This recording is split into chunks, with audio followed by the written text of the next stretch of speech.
GranMuva Ernestine got the vid. Keyshawn is looking for a way out, and Big TEAK'S is gone, but never gonna be forgotten.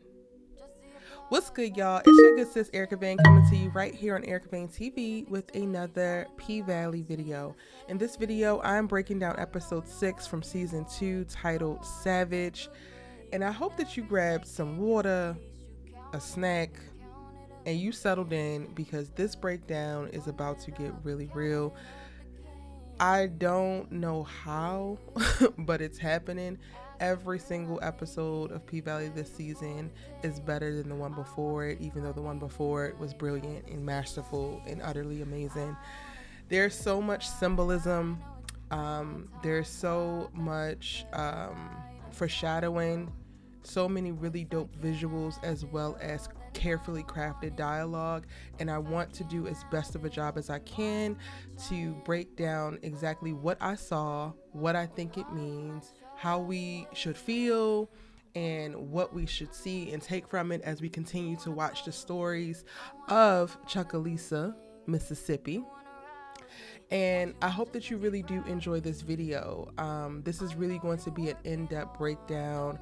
I'm going to take my time with it and add a few elements that I typically don't add to my breakdown videos, just because I think that this episode was truly this special, and they put so much energy, effort, and attention into telling the story in the way that they did, and I want to do, again, the best job that I can of highlighting exactly what they put on screen for us, making sure that you catch the things that you might have missed. And as always, please, as you're watching, feel free to drop down in the comment section and tell me what you're thinking, what you're feeling, how you receive something, how you perceive something, so that we could turn this into a full-on P-Valley episode 6 conversation. And without further ado, I'm going to get into it. Oh, also, I am going to go by the order of the actual episode. Sometimes my breakdowns, I'll jump in all over the place and I'll stick to specific characters and what happened to them in total for the episode. But I think for the purposes of this video and wanting to do a great job and not miss anything, I'm going to go in the order of the actual episode. So the episode opens on Diamond and Big Bone getting it in, as they seem to have been doing since the time that we first seen them connect at the pink cleanup party, where they just trying to get the club back up and open and up to code. And Big Bone, you know, is hearing all the girls talk about Diamond this, ooh, Diamond this, and ooh, Diamond that. And she like, you know what, let me go ahead and take Diamond out for a test drive myself, because all these hens in here clucking and, you know, and talking, and he is looking as good as he looking. Let me go ahead and shoot my shot. And the shot, you know, was definitely all net. Now we get to see them, you know, getting it in. And I think what was most interesting to me about this scene, aside from Diamond seeing Keyshawn's face on Big Bone's body while they're having sex and getting distracted by it and just getting encapsulated by it, I feel like the most interesting thing from this scene for me is how intentional Diamond is, even in this moment of, I guess, temptation and giving in and enjoying himself with Big Bone. He uses a condom, and it, by the way that they talk, you can tell that he uses one every single time. She makes a note about, you know, where he's putting his sperm, and then he goes ahead and confirms, like, yeah, you can't just be out here, you know, exposing your seed. And I'm just like, can you say it one more time for the is in the back? Can you just speak up again, Diamond, and say it one more time? That was the most interesting thing to me. And then Diamond goes on, as Big Bone is very inquisitive, and I don't know how to take her just yet, y'all. I know there's a bunch of fan theories going around about her potentially being tied to Montavious. I don't think that she's tied to Montavious, but I do think that her being so curious is going to be a problem. Because also, as we see them finish up, she gets drawn to the protection altar that Diamond has built around Montavious's ring, and she's about to go touch, and he's like, yo, do you want to have, you know, titties growing out your back and warts and your legs twisted all around your neck? Like, don't touch that. And I'm like, okay, Diamond is for real about this whole root work thing, about this hoodoo thing. He also mentions, you know, something along those lines as well, when Big Bone is pointing out, like, yo, I want you to be looking into my eyes. Your eyes are very heavy. I could tell that something's going on. You try to save somebody that, you know, wasn't ready to be saved, and I could tell just by your eyes. And he's like, basically, he ain't trying to get hexed. And I'm like, it's all of the subtext of what is being said and what can be used in real life for me. I really enjoyed the scene, and it's interesting to me that this is how they started off this particular episode. It seems so perfectly placed, but then also out of place when you go and watch the rest of the episode, but it makes so much sense. And I enjoy being able to take a ride with a story that starts off, you know, opposite of where it ends. And by the end of the episode, we get to a very dark place. We get to a very sad place. And starting it off happy, joyous, and experiencing orgasms is not a bad way to start off. So yeah, what I took from this scene, honestly, is that Diamond is entertaining Big Bone, but he's not necessarily into Big Bone. Like, he's going to be respectful, he's going to be Diamond, but he's still very much so thinking about Keyshawn. And that's all I needed to know, because I have been like, listen, Diamond and Keyshawn need to be a thing. It's just, it needs to be better timing. She needs to be ready to go. She got to come harder with her apologies, this, that, and the third. So I'm team Diamond and Keyshawn. After last week's episode, a lot of people were coming in like, well, Erica, look at Wody now, because Wody could probably hold Keyshawn down.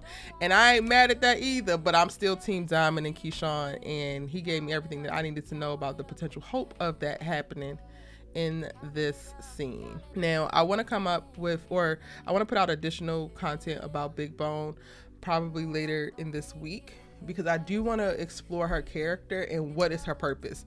She's been providing a good amount of comedic relief. She's been providing bridges and support specifically within the Pink, but I do think that she has a very important role that just hasn't been revealed yet, and all of this that we're seeing now is set up for that. Now from there, we're thrown into Big TEAK'S welcome home party with Lil Murda blessing the Hurt Village hustler with a new custom army fatigue charger, it looks like, which has HVH colors as a cherry on top. And in my opinion, Big Teak is arguably in the best spirits that we have seen him in this entire series in this episode. Ever since his initial prison release and his reunion with Lil Murda in episode 1, we have not really seen him get to a place of like joy, anticipation, and excitement in the way that we have seen the levels of excitement and joy that he had in this episode. And even though there are clear moments of black boy joy for this grateful gangster throughout the episode, there are equally as many solemn and emotional moments as well. Just as a preview, if you haven't watched the episode already, I don't know why you're watching this video, because I'm gonna need you to watch it first and then come back and watch this video so I don't spoil it for you. And one of these first solemn and emotional moments that we get in the episode is when he's sitting inside the car surrounded by all the hoes, but is drawn to tears at the thought of this generous gift, or at least that's what it seems like. Like at first watch, it's like, oh, he's just so grateful to get this car, and Lil Murda bought him this car and threw him this party, and he like, yeah, he home, he out, he finna enjoy his life. But no, I don't believe, like at second and third watch, I don't believe that that's why he's moved to tears in this particular moment, as well as subsequent moments where he's also moved to tears. I think that very early on, even as soon as this moment, Big Teak made a decision for where he would end up at the end of the day. And a lot of the emotional beats that we're seeing throughout the episode and his response within those emotional beats is because he already made that decision. And the day turns out to be, I guess, one of his best days of his life, getting a lot of the things that he'd been looking for, hoping for, wanting for, feeling a lot of the things that he'd been hoping for, wanting for. And as you can expect, that's going to draw you to a very sad place if you've already given up. And with that said, I do want to take a second to say that if you or someone you know is experiencing a mental health crisis or thoughts of self-harm, please know that you are not alone. There are resources available. I'm going to pop some on screen right now, just as the episode did, as well as put them into the description box down below so that you can call, get the support, get the help, get the nourishment and love that you need to help you through this moment. And trigger warning, because we will be discussing self-harm and suicide in this video. Now, the symbolism and foreshadowing, as I mentioned, starts early in this episode with the subtle nods with Big Teak's tears and dialogue in the park parking lot pimping scene, but one of the most direct and clear visuals is provided at the barbershop. After finishing Big TEAK'S hair, the barber says, "Look at you looking casket sharp." Now, this is common African American vernacular. This is definitely one of our phrases that we use to like just highlight how dope somebody look, how good they look. But in this scene in particular, it's followed up visually with Big TEAK turning to look into a mirror at himself, only to have a moment framed by a photo on the right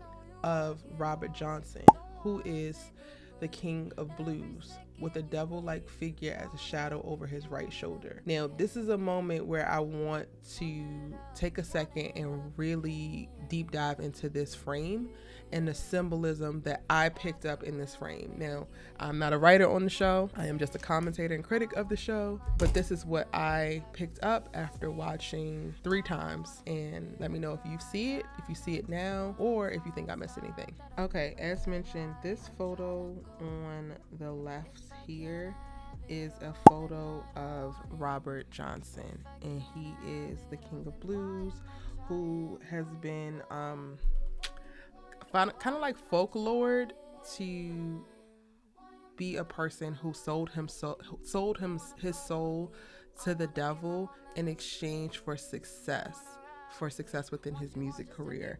Now, it's not a ton of information that I was able to dig up about him in the short time from me watching the episode and then wanting to put together this video, but I did do a little bit of research, and it's interesting that this is the photo that's used, and this isn't a 100% original, because this little shadow on the left, as y'all can see, is not a part of the original. So that devil figure that we see here is an addition by the show into the original photo that's circulating online of Robert Johnson. I'm so glad that I actually found it, because once I found it, I'm like, oh wow, this helps everything makes so much sense. And I personally noted that the devil was on the right shoulder, over his right shoulder behind him in this photo. Now, that could be placed just because of how the photo is framed and in the scene. It could not be significant at all, but there are also some things that are happening off of Big TEAK'S right shoulder in this episode, and it kind of connected for me, so I just wanted to go ahead and make a point of it here. Now, the other thing that I want to note is that, to me, after watching this like 4 to 5 second scene, Big TEAK never sees this, I don't think. Like he never really sees the photo. He spends all of his time looking at himself, assumingly checking out his haircut, but also staring into his own eyes. And I think that this is done because he's already has the resolve, made the decision. And at the top of this barbershop scene, he's joking around with the barber like, this is a big day for me, don't mess my hair up, it gotta be perfect. And once we arrive at the end of the episode, you understand why he was taking this so damn seriously, because this means a lot to him.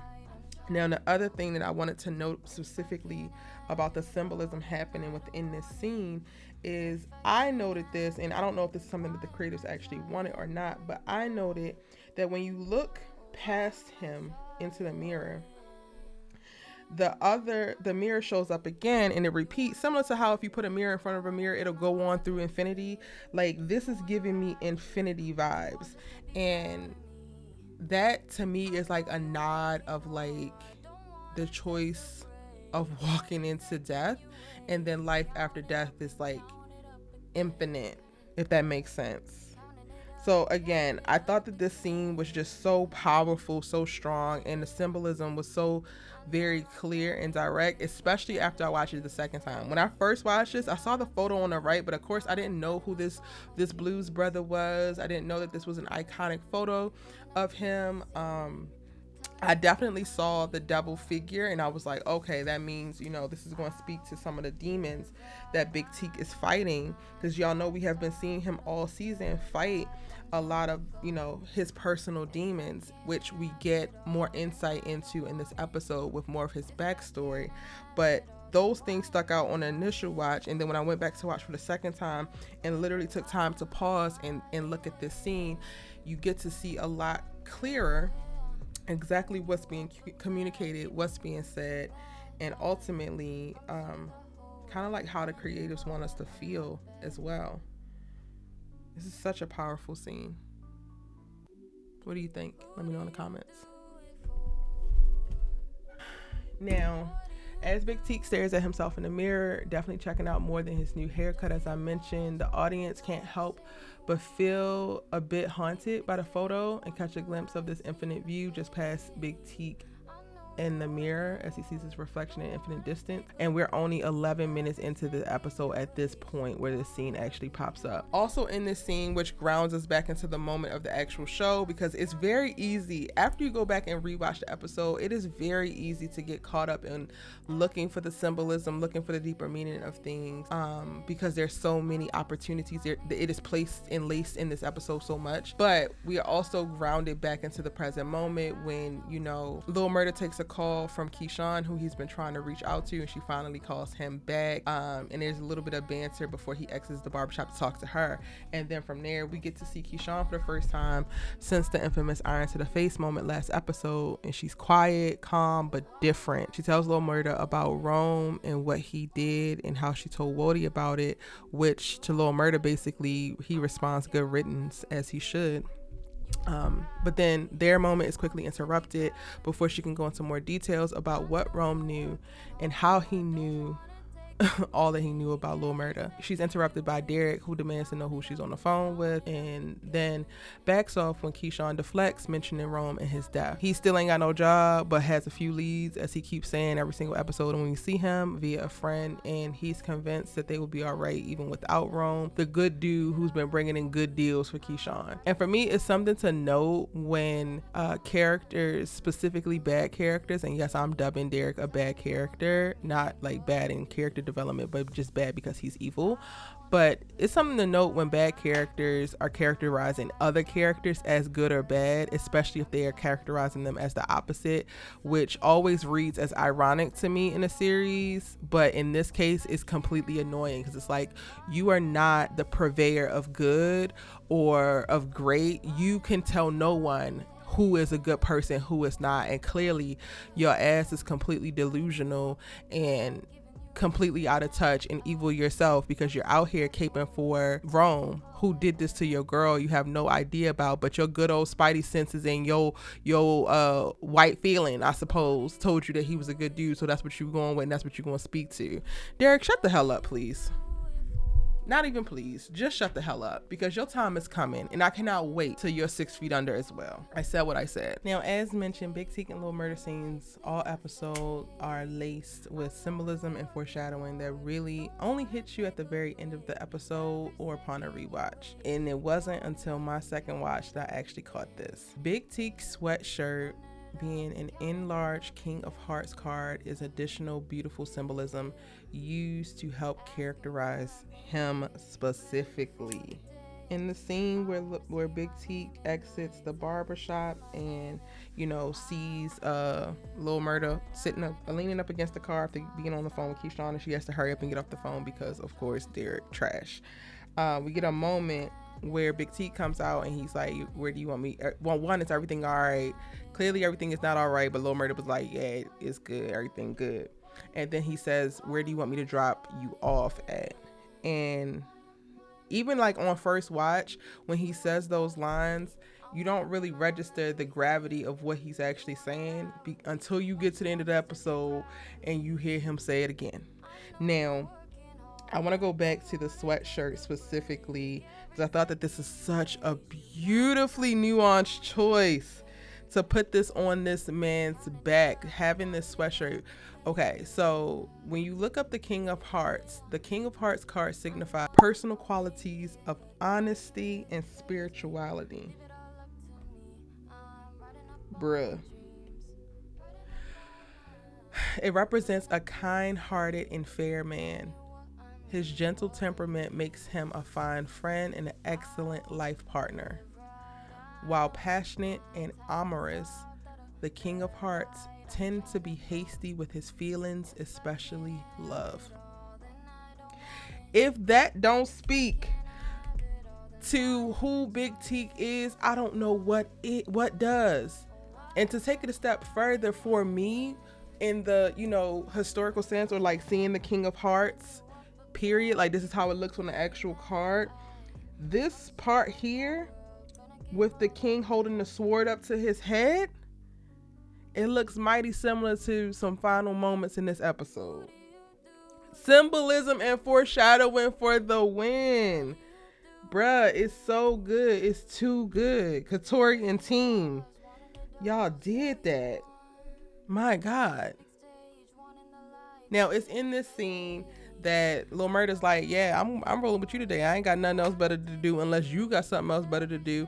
And Big Teak has to make a decision for the first time to pivot away from what his original plans were and to allow Lil Murda to tag along for the day, which turns out to be one of the best decisions that he could have made in his entire life. But we're gonna come back to that. Now, over at the pink, Uncle Clifford and Big L playing games with Hailey as they not letting go of the fact that she ready to sell the pink at a moment's notice with no regard for Uncle Clifford and what she wants. While Uncle Clifford and Big L deliberate on the current pink state affairs for a moment, she considers turning Hailey into the cops to get her out the way, but Big L reminds her that she wasn't the one that pulled the trigger that put Montavious in the ground, nor did she bury the body. So if Hailey goes down, the family is going down with her. And misery loves company, huh, Shell? The elitism doesn't look good on you, especially while you emptying multiple bottles of alcohol into your liver every single day and living like you have nothing or no one to live for. Shell in this episode is still refusing to let Mercedes step in and really show up for Terricka and be a mother to Terricka. And part of this feels like pride. A lot of this feels like spite. Shell is continuing the spiral. She's claiming that she needs a job and that's the only thing that's going to help get her life back on track. Meanwhile, all the little money that you are getting or that you do have, you're spending on alcohol. So I'm also unconvinced that you actually need money, baby, because you're still finding money to be able to buy alcohol, get drunk every day. And as Mercedes mentioned, call Terricka a damn mistake. Oh no, you would never do that? Well, that's how you really felt. A drunk mind speaks a sober heart, and ma'am, you was drunk as shit the other day, and I know that this ain't the answer to everything, but she needs her ass whooped, y'all. Point blank period. Shell needs her ass whooped. Now, next stop on the day in the little adventures of Big Teak fresh out and Lil Murda takes them to Big Teak's favorite wing spot for some lemon pepper wet. And what started out as Lil Murda just playing tag along is quickly shown to mean so much more, specifically highlighted in this scene when Lil Murda speaks on how happy he is to see Teak eating again and being in better spirits, and even declaring that this is a day after Big Teak offers to pay for this big bill, that he ain't gotta worry about it. Looking at the actual scene, there's a couple of moments specifically in this scene that I want to highlight. So the way that they're sitting across from each other near a window, and when I went back and rewatched, there's a moment, which I'm going to talk about next, where Big Teak is looking over his right shoulder or looking out the window to his right. But before that happens, there's a moment where we get to see the light just cascading onto his right side. And for whatever reason, I really feel like this is a moment or specific symbolism to note like hope and possibility and change. So like, if we're running with the idea that the devil is sitting over his right shoulder the entire time, like whispering in his ear, and like this is a demon that he's fighting, and to have all this light illuminate this specific side, you could assume like, oh, this is going to drive out the darkness and the demons, and specifically in this moment where they're having such a dope conversation in a moment of really connecting and being open and honest with each other, this would feel like a healing space where you let light in and able to clear out some of the darkness in some of the areas that you might have, not allowed yourself to revisit in your mind or really deal with. And I thought that this was really dope, so I wanted to note that. Now, again, this is on second watch, third watch. I really hear what Lil Murda is saying when he says it's good to see, him have an appetite again. And I think that this is just a subtle nod to like Big Teak has been in a bad place of depression, of being down, of just not being himself. And today feels like he's turning over a new leaf. He's made a decision to move forward, and things are actually on the upswing, and that even in and of itself just creates a super strong thread that we're able to follow throughout the rest of the episode as it continues to unfold. Now, the most powerful dialogue in the scene is Big TEAK'S response to when Lil Murda's like, oh, this is a date, and he says, I never thought we get the chance to do it proper like. Oh, the little girl in me squeals, because this is much more proper than the can of linguine that the two have shared in the supply closet in jail, as they joke with their British accents before being brought back from this powerful nostalgia moment in the past to the painful truth of the present. Big Teak speaks on how Lil Murda has moved on, as he should have. Big Teak's words, not mine. And that's where we go to the moment where he's looking over his shoulder, kind of like into the light that's still framing his right side. But then speaking these words of like, Lil Murda has moved on. It seems like the whole world has moved on. And much of Big Teak's movements, words, and positioning in the scene just feel very poetic, with the highlight, you know, as I mentioned, of the light framing the right side of his face. It's also given a very angel-like essence to him, specifically as he speaks of feeling like the whole world has moved on, just as Lil Murda has. And this is the second time in this episode where tears start to well up in his eyes as he asks about Lil Murda's new love. Ugh, his scene was so good. Now, as Lil Murda describes Uncle Clifford beautifully, might I add, he ultimately arrives at the current state of affairs within their relationship, which is how he messed up what they had before they had a chance to really get good and really get going, because they had just got started. And this leads Big Teak to remind him that Lil Murda tends to make a habit of that. And instead of deflecting or even getting defensive, Lil Murda walks right into it and admits to how he's been fucked up, and more specifically how he fucked up with Big Teak. This is an apology that is almost immediately forgiven after Lil Murda reaches out to touch Big Teak and he pulls away but then grabs his nose. And honestly, I'm still processing that moment, because you get the moment where Big Teak pulls his hand away but then almost immediately reaches out and like grabs Lil Murda's nose and then says he's forgiven. And part of me feels like he grabs his nose like it's an endearing thing, and like at this point, like I'm seeing all this symbolism, especially on my second and third watch. I'm like, oh, everything means something. I partially feel like he grabs his nose because Lil Murda has a tick that he does when he's uncomfortable or unsure.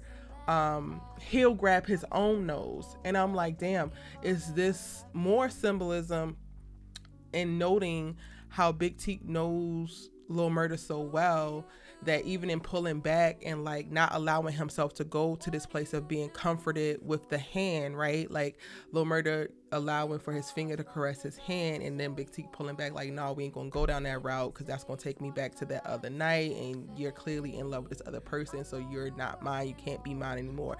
And again, I could be reading way too much into it, y'all, but this is what I was seeing, this is what I was feeling, and one of the reasons why I absolutely love this episode.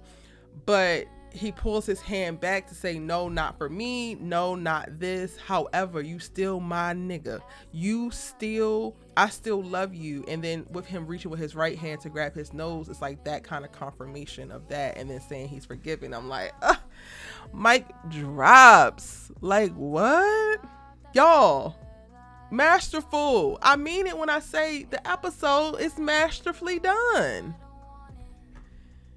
Now, when we see Keyshawn next in the episode, we learn that sis isn't calm, actually. She is calculating and has been biding her time till she found the perfect opportunity to run with her babies. Unfortunately, when she tries to orchestrate her escape, she gets in a car only to find out that Derek took the battery out the car and she can't drive it anymore. Now, part of me in that scene was like, well, girl, do your legs not work? But maybe you just felt like you don't have enough time to be able to walk to the Pink or walk to Uncle Clifford's house or walk to Diamond's house. But girl, that car could stay right where the hell it was at. You got the pink pistol, you got your babies. All you got to do is get to one member of your family and you good. But that doesn't happen. Now, the third moment Big Teak is almost moved to tears is at the gas station with Lil Murda's new song, where he's featured on Tina Snow's song, plays on the radio in another person's car. DJ Never Scared came through one time for the homie. And Big Teak is seemingly taken to a place of like, he made it. And I'm using my air quotes with that because like, he's been speaking on how Lil Murda is going to be an icy, he's going to be a platinum Nick. Like, I think this is back in episode 4 when he's just talking about how Lil Murda is going to be the best of all of them, and he just sees such great things for him in the future. And we get this moment of like, he know it and he's excited for him, while Lil Murda is seemingly having a moment where it's like an outer body experience that I imagine a lot of new artists have at the many first major milestones within their career. And I really enjoyed the scene because it really just showed humbling and happy beats of like black boy joy.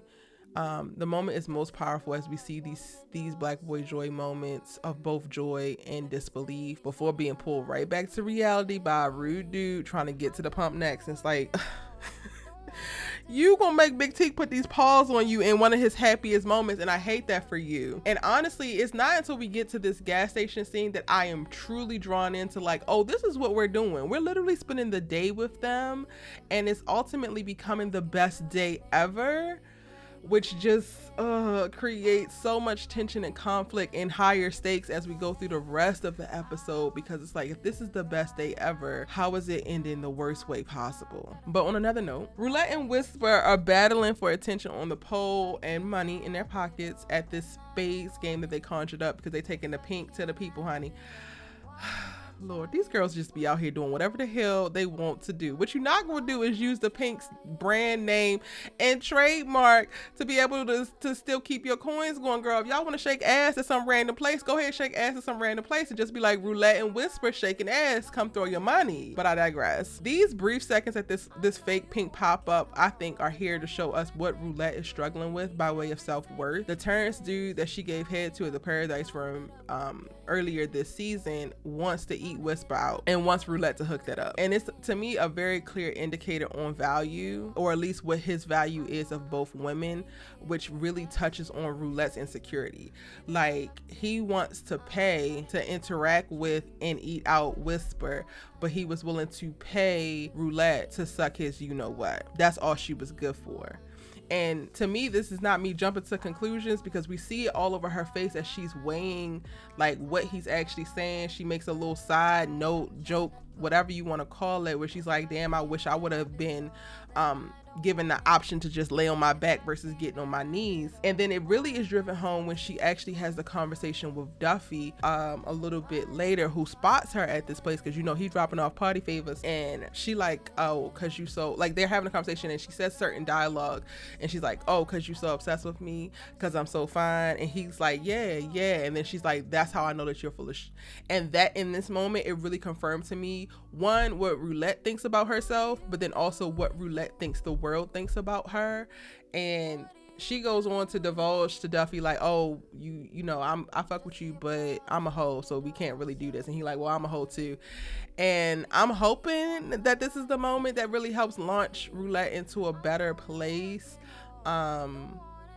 Personally, it really kind of feels similar to, aside from like the abuse part of it, but looking at Roulette specifically in this episode for these brief moments, it really draws similarity to Mississippi or Keyshawn's story, and like how people have spent so much time in her past and in her younger years telling her that she wasn't worth it, she wasn't beautiful, she wasn't this, she wasn't that, and how that allowed for her to walk into such a toxic relationship, because Derek was the person, one of the first people to really give her the validation that she was looking for. And to me, in this moment, in this episode, Roulette falls victim to what a lot of us women do in very vulnerable spots or times in our lives, where the wrong person says the right thing at the right time, and now we're hooked. And I'm looking forward to exploring more of the battle between Roulette and Whisper, because while they came off as homegirls and they connected very early on in this season, Roulette struggling with how Whisper is perceived naturally because of how light she is and all of that that's happening. Because y'all, we are in Mississippi, honey, so like, let's be clear, colorism is still very much so a thing. Seeing how this is going to play out within their friendship, and how her insecurities around this and jealousy is really going to affect how she interacts with Whisper. I'm really intrigued to see moving forward. Now, y'all, Mercedes. Oh, child. Mercedes can't catch a break to save her damn life. She's trying to save her child from the stepmother who has lost her damn mind. She's trying to keep her deal up with Coach so she can get the rest of her goddamn money. Coach's wife is falling in love with her. Like, can Mercedes get a break at all? Like, she got to give people the Mercedes experience. She got to buy groceries. She got to do all of the things. She got to get ready to punch Autumn Night in the face because she's trying to steal the pink from up under Uncle Clifford. Like, Mercedes is tired. I'm tired for her. She goes to fulfill the rest of her duties to Coach, who calls her like, yo, we need to finish this Mercedes experience because Farrah is like raving about it. And then they get into it. And it's like, she starts it off telling Farrah like, we gotta act like nothing ever even happened, girl. Like, don't be all handsy, all cozy with me, because no. And she's like, oh no, he's never gonna notice, he can't hear, whatever. Well, he noticed. Halfway through, when you get Mercedes where she's trying to go sexually, he instantly gets jealous. He instantly gets pissed and hollers out, y'all been cheating on me? Sir, the hypocrisy. Do you hear yourself, goofy ass nigga? Like, what are you saying? You are too old to be this damn goofy, Coach. Like, are y'all cheating on me? Like you have been cheating on your wife for God knows how long in this 19 years that y'all have been married? You've been ignoring her and belittling her and all of this kind of stuff. And you mad because you gave her the Mercedes experience, she liked it and took it for another test drive on her own, and now she cheating? I think y'all got legal documents that said that this ain't cheating at all. Speaking of which, Mercedes, I know that you signed some NDAs, honey, but if y'all signed some damn contracts, then that means he need to give you that $40,000 because he got what the hell you were supposed to give. And if we need to go to court, we can. We can either go to court or we can come back up to this goddamn penthouse with Diamond. How you want it, Coach? Just let me know how you want it, because them $40,000 is coming with me, and you better hope I don't double tax your ass just for my inconvenience. I'm gonna need Mercedes to have that kind of energy. That scene, y'all, while it provide like the perfect break to all of the heaviness that we were seeing, or like the emotional, not heaviness, but emotional roller coaster that we were kind of on going through the day, you know, from Big Teak and Lil Murda's perspective, to seeing, you know, Keyshawn try to get out and not get out. Like, we were just in a very emotional space. So to be drawn back out to where Mercedes is at and what she got going on, it was like, okay, this is a nice little breather. But then also, god damn it, why can't I just catch a break? That's really how I was feeling watching it. I don't think that this whole Coach storyline is over. I don't think that the Farrah storyline is over, even though he throws her out and Farrah just hands over the shoes. Like, Farrah, you ain't learned nothing. You admire the fact that Mercedes can carry her own weight and is a woman who stands on her own too, and you ain't picked up nothing while you was over here munching on her box. Like, nothing transferred over to you. You ain't get no type of courage through her coochie. Like, the fact that she has been standing up for you from the moment that she met you, and you just got, all you got to give to her is her damn shoes on the way out when she's being short at $40,000. It's giving hella goofy to me from you as well. And you and your goofy ass, old ass, wrinkly ass husband deserve each other. Okay? Because this is disgusting. Poor Mercedes. That's all I'm gonna say. Also, y'all, I haven't talked about it much, but like, Autumn Night is in this episode, Andre in this episode, Corbin's in this episode. They were my least favorite scenes of the whole episode, and I was like, I really don't give a good goddamn. She shows up to this fundraiser that, you know, Andre is having to be able to drum up support and money for his mayoral run. Boy, nobody cares. All that we care about is the fact that you finally washed your ass and got a haircut, because my God. And he's really going to try to make this casino thing happen because, you know, the little new owner of Promised Land shows up, and it's a woman, and she likes Hailey. And Hailey looks like she's going to get the $10 million that she's asking for. For whatever reason, Hailey decides to show up at Andre's house because I guess she really does want this man, and she decides to play servant, mistress, whatever the hell. Nope. Like, I really just don't care about Andre and Hailey. Like, both of them are dumb to me. Both of them I have no sympathy for. Both of them, like, if I never see another Hailey and Andre sex scene, I will be perfectly fine in life. Truly. Especially after y'all start the episode off with Diamond and Big Bone the way that y'all did. You can keep it. You could really keep Andre and Hailey. And you can keep Corbin's little half white, half black, angry ass too. Okay? Keep it all. Now back to stuff that really matters. For a moment, Mississippi considers shooting Derek as soon as he walks through the door, and I have never been more excited for sis. But she can't bring herself to do it. Now, I feel like in this scene, it was very interesting how they chose to shoot it. Well, there's two things that's interesting. It's interesting how they chose to shoot it because this would be Derek right here, right? And Keyshawn is like looking up at him and he's basically standing over her. And this is for the majority of the scene. They make very few cuts. They don't change the camera angle. She is looking up at Derek, who's looking down on her. However, the other thing that's most interesting about the scene to me is her shirt. And she's another character who's wearing a characterization of where they currently are, literally on their body. So the shirt itself reads Ascending Soul. And the very first card is, the very first card is the sun.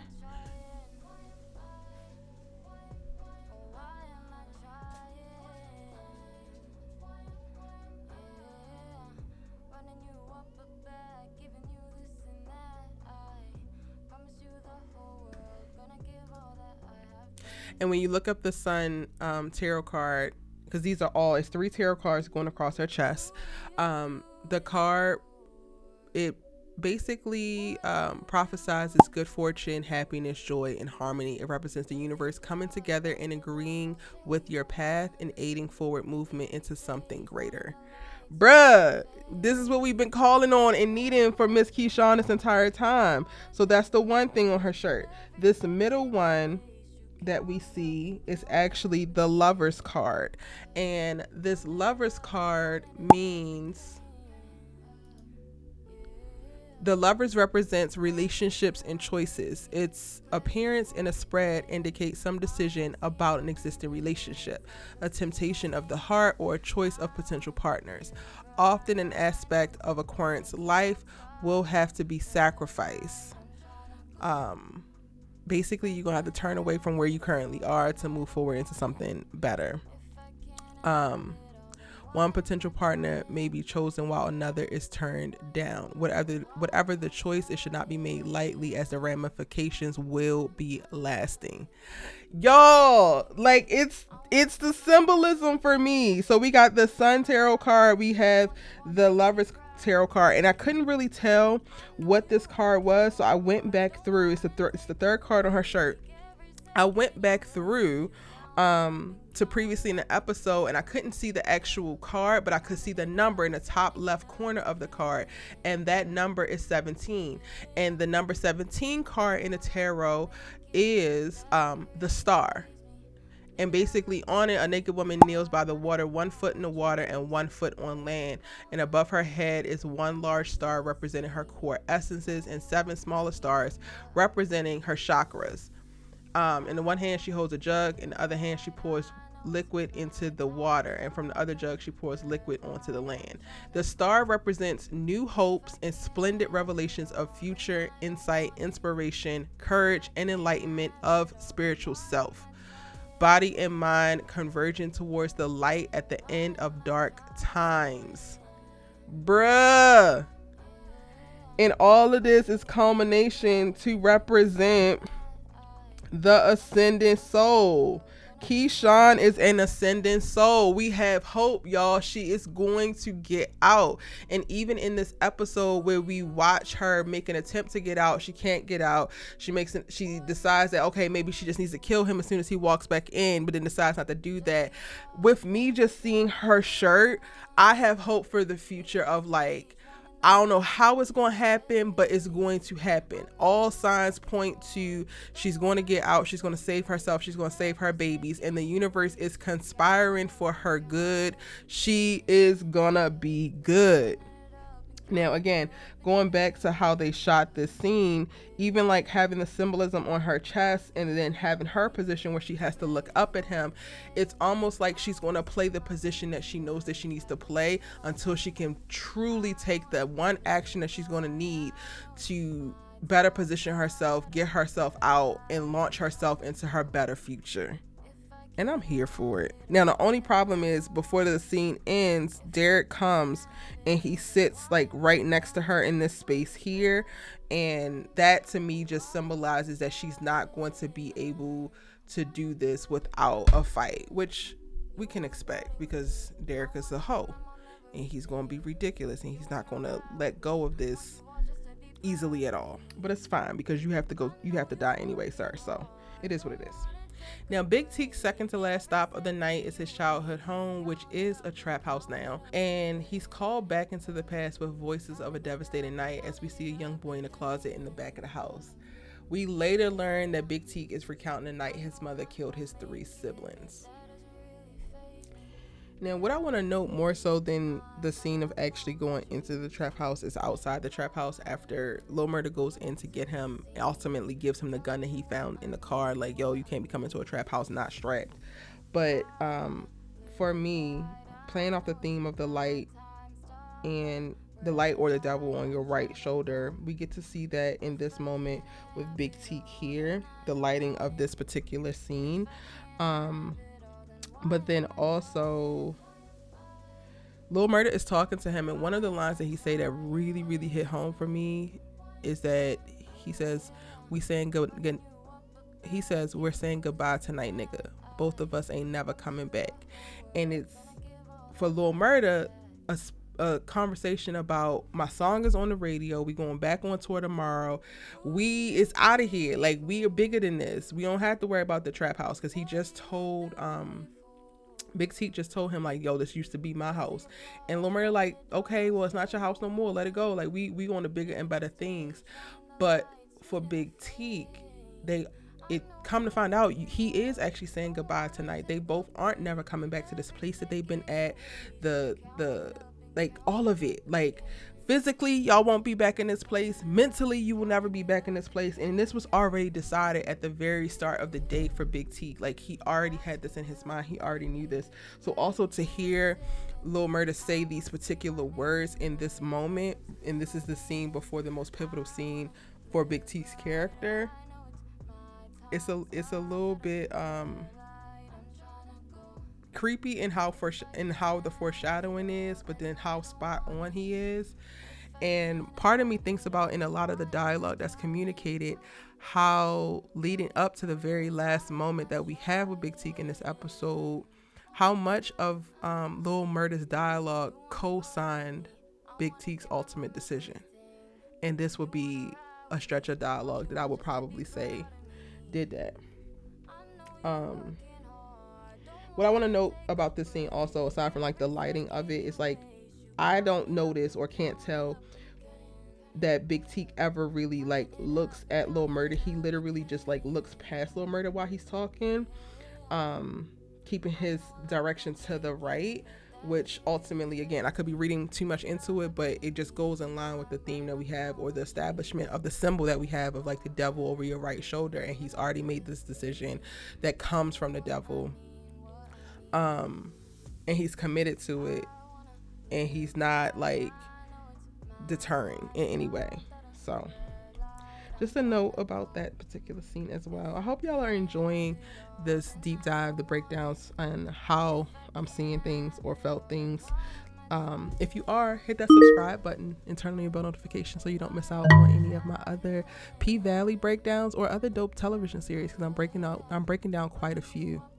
And when they give us good like this, I take my time and I go in depth like this. So you don't want to miss it.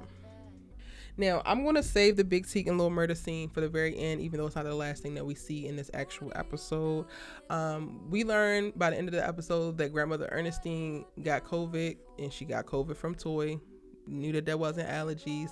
She has a fever of 102. Her sugar is at a good level, and she is coughing and sweating and just really, really struggling. All Uncle Clifford got to do is make a call to Toy to realize, like, yes, she has COVID, and she's been running around giving everybody COVID. Damn it. Also, Terricka is pregnant. She shows up at Mercedes' door with a pregnancy test and completely distraught. Basically, history repeating itself. What they finna do. Okay, cool. And then going back, the last scene with Big Teak and Lil Murda is them parked by the river and just vibing out as friends. And as soon as this scene or these moments came on screen, I was taken to Moonlight with the teenage versions of Chiron and the love interest at the beach. And I was also taken to like Black Boy's skin looks blue in the moonlight, and I was just like, oh, this is just so poetic, like a great culmination. It looks dope. I don't know if the creators wanted to tie together the visuals or is this a nod to Moonlight or not, but I definitely saw it and made that connection. I love the beats that they take in this particular scene as they're talking about music, doing a little faux freestyle. Lil Murda is providing the beat, and Big T goes back and raps some of the lines or some of the lyric that Lil Murda had sent to him while he was in the hole in prison. And what he says is, they say the sun don't rise in the bottom of the ocean, life's a bitch and love is just a notion, but believe in the impossible, I'ma make it possible. Cause even when you drown in night, I'll be waiting with the starlight.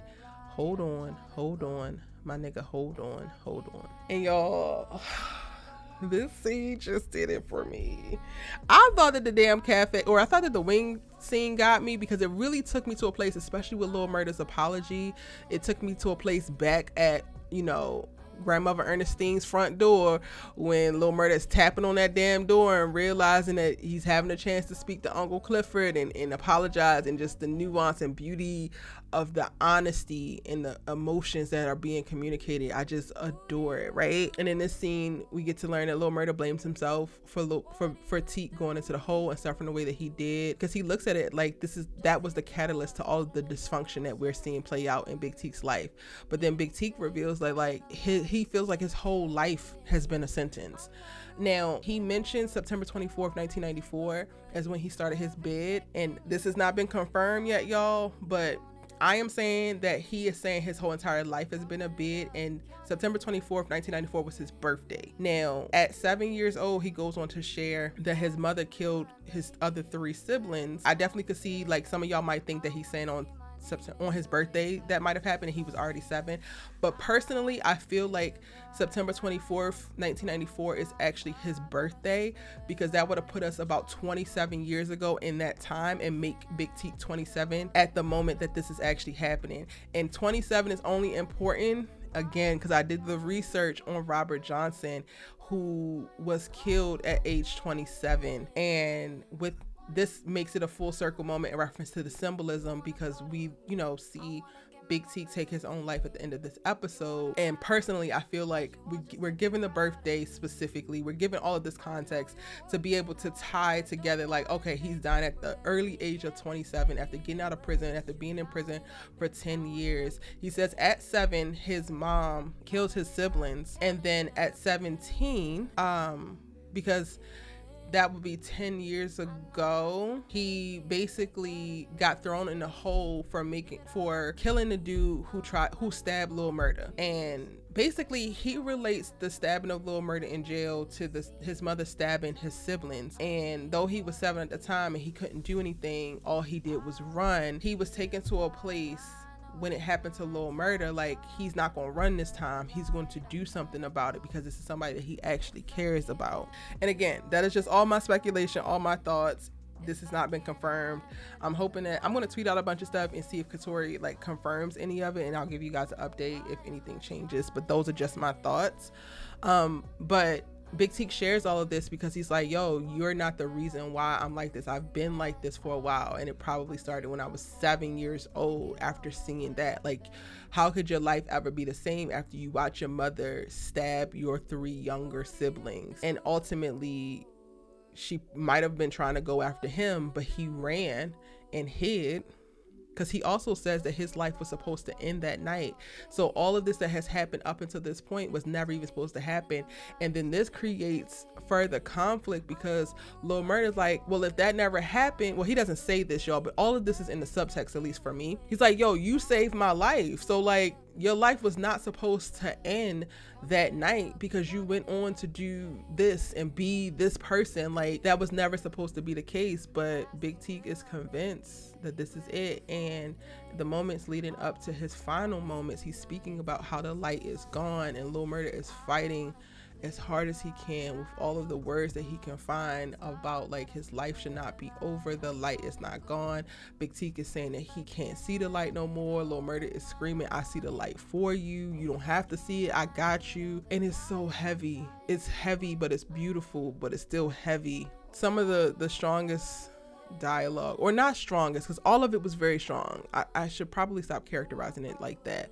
Some of the dialogue that still kind of haunts me as I'm creating this video is when Big Teak says the devil got in me, man. Just like the devil got in Boosie, which is the dude who stabbed Lil Murda, and the devil got in to his mama, and now the devil is in him. The only difference is he's not going to allow the devil to force him to hurt any more others. He's gonna go ahead and end it for himself. And he also says, after Lil Murda's like, yo, we going on tour tomorrow, shit gonna be great tomorrow, he's like, you can have tomorrow, I'ma have tonight. Tonight I'm going from the dark to the light. Woo! The weight of these final moments, y'all. And part of me wanted to believe that he wasn't gonna go through with it. He wasn't gonna do it. He wasn't gonna pull that trigger, but he does. And it makes me tear up just even thinking about it, to talk about it in this video, because how many people are walking around with what seems like the weight of the world on their shoulders and feeling like they have to carry it alone, feeling like there's no hope, there's no light, there's nothing else left for them. I talked about this, I went live after the episode to kind of like try to process it a little bit better. If you missed it and you're a member of the channel, you can go back and watch that live in full. I have it uploaded on the YouTube now, and it was on IG. But I struggle with suicide because I'm just like, me personally, I don't feel like that is ever an option, right? Like, it's just never an option. However, the way that this episode was done, all of the foreshadowing, all of the symbolism, all of the visuals that were added, I haven't changed my core belief that it's now an option, but I understand and I accept the decision. With that said, I'm not saying that specifically for anyone currently listening. Again, if you are struggling with a mental health crisis or with self-harming or suicidal thoughts, please, please, please, I implore you, drop down in the comment section, drop down into the description box, and utilize the resources that are available to you to help. You are not alone.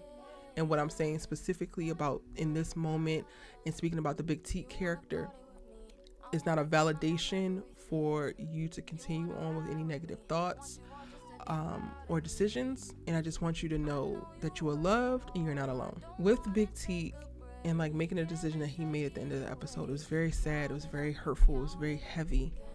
But I'm taken back to that barbershop and that frame that I broke down to you for you guys earlier on in the video, and seeing the devil on your right shoulder and putting myself into a space of a person who's like, the devil has gotten into me, I have no way of getting him out, I see no light.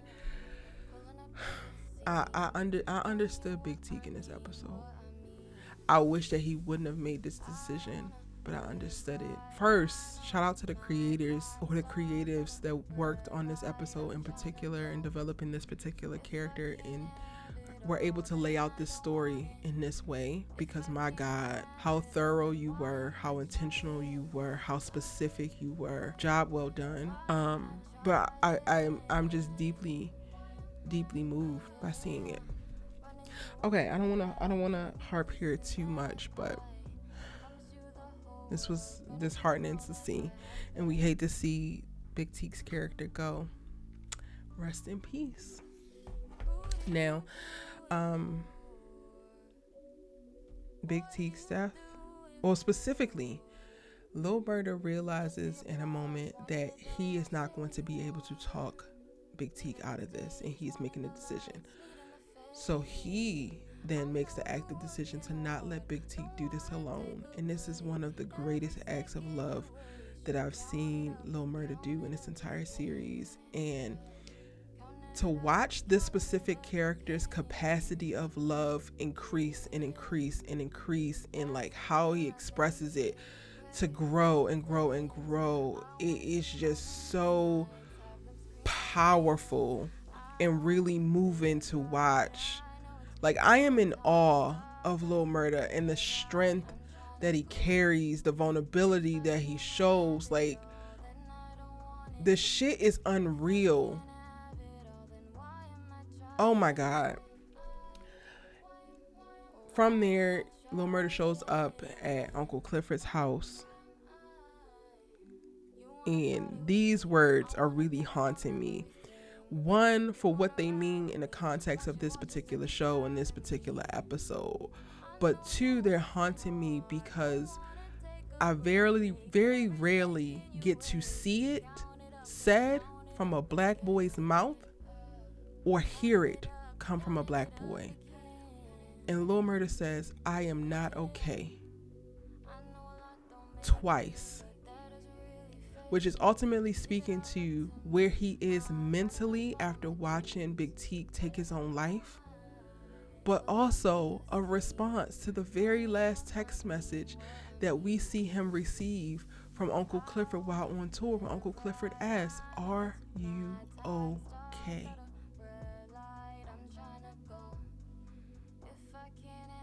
And with that said, y'all, I'm gonna go ahead and end the breakdown here. Please let me know all of your thoughts, every single one of them. I don't care how many comments you post or how long the comments are. I am going to read every single one. And in your comments, one of your comments, go ahead and put some like sparkle emojis or some type of light emoji. Give me 4 of them so I know that you watched this entire video. You are truly a real one, and I got to show you some extra special real love as I'm reading every single one of the comments of this video. I cannot wait to hear your thought and to continue the conversation. I truly hope that you enjoyed this breakdown, and if you did, give me a subscribe so that we can stay connected and you won't miss out on any of my other videos. I thank you so very much for watching. I'm praying for you all. I love you all. Be well and see you in the next one.